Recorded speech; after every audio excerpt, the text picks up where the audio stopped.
வந்து ஒரு ஒரு நூல் இப்படி தாண்டி போச்சுன்னா அது கொஞ்சம் ரசாபாசமாக போகக்கூடிய விஷயம் அது.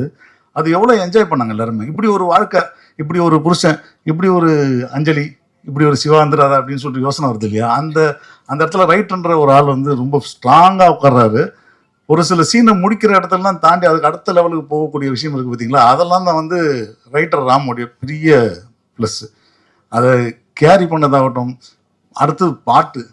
நான் வந்து இது வரைக்கும் அந்த படத்தில் வந்து பாட்டு ஒன்று தான் எனக்கு தெரியவே இல்லை. அதுதான் மிக மிக ப்ளஸ்ஸு. சந்தோஷ் தயாநிதிக்கு மிகப்பெரிய வாழ்த்துக்கள். ஏன்னா எனக்கு வந்து நான் ரொம்ப டோரா பூஜை ரொம்ப விரும்பி பார்ப்பேன் அந்த புதுசில். ஸோ அந்த மாதிரி அது பாட்டுக்கு ஒரு வீரக்கடைக்கு பதிலாக ஒரு ஒரு பாட்டு போடுது. நல்ல ஒரு அந்த அந்த பசங்களுடைய எக்ஸ்பிரஷன் ரொம்ப கரெக்டாக இருக்குது. அந்த லிரிக் எழுதுனது ரொம்ப ரொம்ப லைவ்லியான லிரிக். எங்கேயுமே நம்ம வந்து பசங்க தாண்டி அது அந்த படத்தை இந்த படத்தை வந்து பெரியவங்களாக பார்க்குறத விட பக்கத்தில் ஒரு பசங்களை வச்சு